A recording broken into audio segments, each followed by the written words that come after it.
right. Good Monday afternoon, everyone. Thanks for stopping by for a check of your forecast. It is July 7th, year of our Lord 2025. Got one lone thunderstorm in the Texas Panhandle. This one's back there over in Collingsworth County. Again, we have seen a couple of lightning strikes from it, but this is an extremely isolated case for that thunderstorm out there. This is just to the east of Samnerwood, there and east of Highway 83, kind of in the northeast corner of the county, drifting south at about 10 to 15 miles per hour. So not very many people are going to see rain from this little thing as it works its way through the area, but it is something that we'll continue to keep our eye on. Let's go ahead and take a broader view of the DMA. You can see we've got some additional storms out here over in New Mexico. We'll take a closer look at some of those. This is the main wave of activity that we'll be watching, I think, through the rest of tonight and into tomorrow morning. We did have some early morning convection this morning. We had anywhere from about a tenth to a half inch of rain across the city this morning.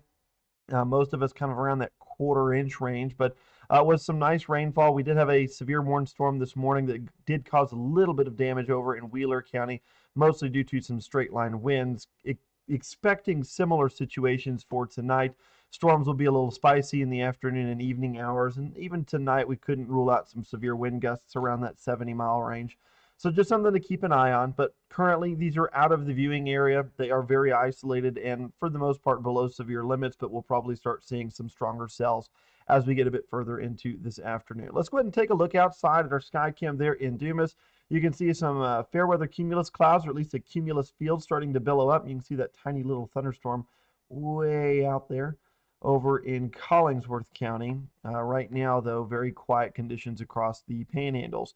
Temperatures are right around the 90-degree mark, so we're a few degrees below our average high temperature. Winds calm at 5 to 15 miles an hour, and we do have enough moisture for some decent rain rates. Now, our precipitable water is not as high as it's been the last couple of days.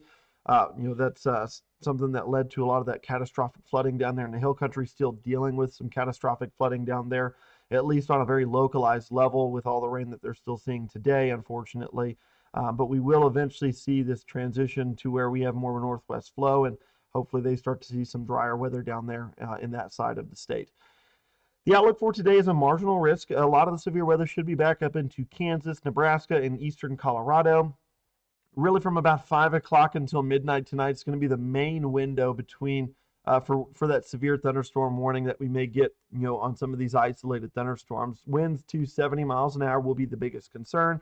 Same story for tomorrow. Quarter-sized hail, 70-mile-an-hour winds, your two main hazards. Tornado threat's extremely low. It's just not zero. We do have enough marginal wind shear, directional wind shear in the lower levels that can't rule out maybe a brief spin up, probably more land spouty than anything else. So not a big concern. Tomorrow's day planner should be close to today. We will make it into the high 80s and the low 90s. We are expecting that chance for some isolated thunderstorms. As we head into tonight, you can see our model does have a few of those isolated cells out in the central panhandle this afternoon. Those could put down some outflow boundaries, and if they do, this stuff coming out of New Mexico may also put an outflow boundary down. If that happens, we could get kind of what we had last weekend or 2 weekends ago, where we had that linear convection that blew up right there over Hartley County and Channing and Hartley, and we get some additional storms to develop. So that's something to watch tonight too. We have an MCS style event that comes through tonight. I think it's a little bit overdone on the model with all that early morning convection we had today. Would be shocked if this is a completely full line of thunderstorms. But I do think we'll see some probably broken segments coming across the western panhandle tonight into tomorrow morning. Areas further west will probably have a better shot for rain than those to the east tonight. Heading into Tuesday, we'll have that surface trough still draped across the area. We'll likely see a cold front approaching from the north. It's really kind of more of a short wave than anything. Some isolated cells tomorrow night. And I do think heading into Wednesday morning, we may need to watch that cold front. There are a few models suggesting that we could get kind of a squall line set up there on the lifting mechanism, and that could surge all the way into the eastern panhandles on Wednesday around sunrise. So we'll be keeping an eye on this too. It's not a guarantee that this happens, but the model's trying to depict a few showers and storms bubbling up along the front.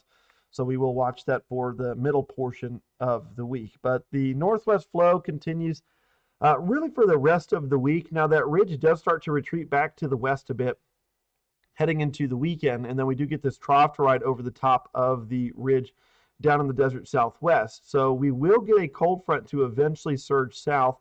That will provide what's called compressional heating on Thursday and Friday. We're expecting those temperatures to really spike those 2 days.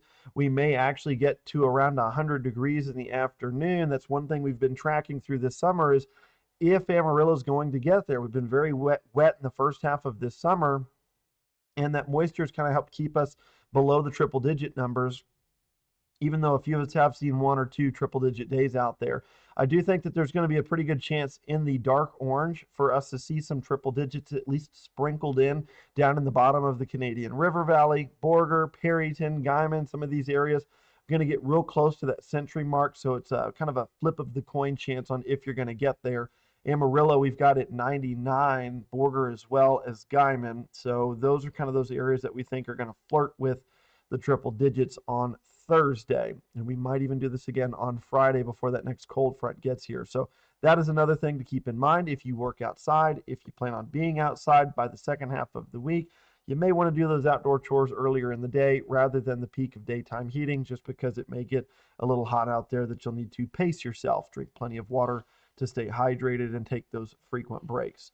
Our 7-day tracker, it's a very summer-like look to it. You've got that 10 to 40% chance for some rain. If we get a decent setup, in an evening where we get some strong northwest flow and a strong disturbance aloft, we can expect some of those storms to make their way into the central panhandle through the overnight hours. So that's kind of what we expect for possibly tonight and tomorrow, and maybe again on Saturday and Sunday. Moving into next week, again, we could get to 100 Thursday and Friday. It's not a guarantee, but with that compressional heating, it's going to get us real close to it. So that looks like the hottest stretch through the next 7 days.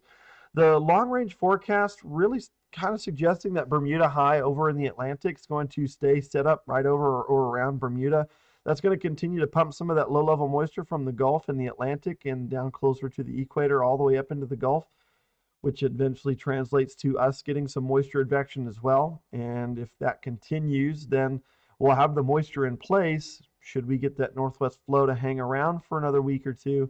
I do think that we'll still stay in this somewhat active pattern where we get these hit and miss thunderstorms on a day-to-day basis, which, hence why we have the 10 to 40 pop there through the next 7 days, which could continue if that northwest flow hangs around. That is all I've got for you guys this afternoon. Should we get some severe storms later tonight, we'll be back live to keep you guys weather aware with us here at